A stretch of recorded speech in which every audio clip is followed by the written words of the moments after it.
Day 1 నుంచి కూడా వీని అవాయిడ్ చేస్తుంటే అమ్మాయిల విషయంలో లాస్ట్ ఒక 1.5 year బ్యాక్ ఏమైందంటే మా సంఘంలో ఒక మహిళ సూసైడ్ చేసుకొని చనిపోయింది. నాకు కరీంనగర్ నుంచి కొంతమంది ఫోన్ చేసి అక్క మన సంఘంలో ఒక ఆమె చనిపోయిందంటే నాకు పెద్ద ముఖపరిచయం ఉంది, నార్మల్గా మాట్లాడతాం అయితే ఆమె చనిపోయిందంట అక్క నిజమేనా అని ఒకసారి అంటే ఆమెకి నెంబర్ ఆఫ్ టైమ్స్ ఫోన్ చేసినా కూడా వాళ్ళు లిఫ్ట్ చేయట్లేదు. తర్వాత తెలిసిన విషయం ఏంటంటే ఈ అమ్మాయి సూసైడ్ చేసుకుంది, అదే వాస్తవం. అయ్యో ఎక్కడ అంటే అన్ని పిఎస్లో కొంతమంది లోకల్ పిఎస్లకు నేను ఫోన్ చేసిన, మేడం మా దగ్గర డెడ్ బాడీ రాలేదు అన్నారు. తర్వాత నేను ఉస్మానియాకి సంబంధించి నేను 15 years బ్యాక్ సత్యహరిచంద్ర ఫౌండేషన్ మీకు ఐడియా ఉందనుకుంటా, 2018 to 19 years బ్యాక్ నేను దాంట్లో వాలంటరీ.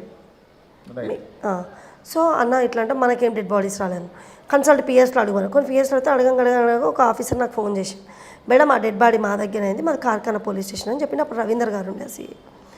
అవునా ఎట్లయిందంటే లే మేడం సూసైడ్ చేసుకుంటారు అంటే నేను అప్పుడు ఆయనకి ఒకటి ఏం చెప్పిన, సార్ సో పర్సన్ అయితే వీళ్ళు అసలు ఏమైందంటే లేక తనకి ఈమెకి ఇలా ప్రాబ్లం ఉంది, వీళ్ళిద్దరి మధ్యలో ఏం జరిగింది మన రాజ్ కుమార్కి నల్లారి ఆమెను ఇబ్బంది పెట్టిందా అంటే ఇక వాళ్ళిద్దరి మధ్యలో ఎలాంటి రిలేషన్షిప్ ఉందో రిలేషన్షిప్ గురించి నాకు చెప్పినమాట వాళ్ళు.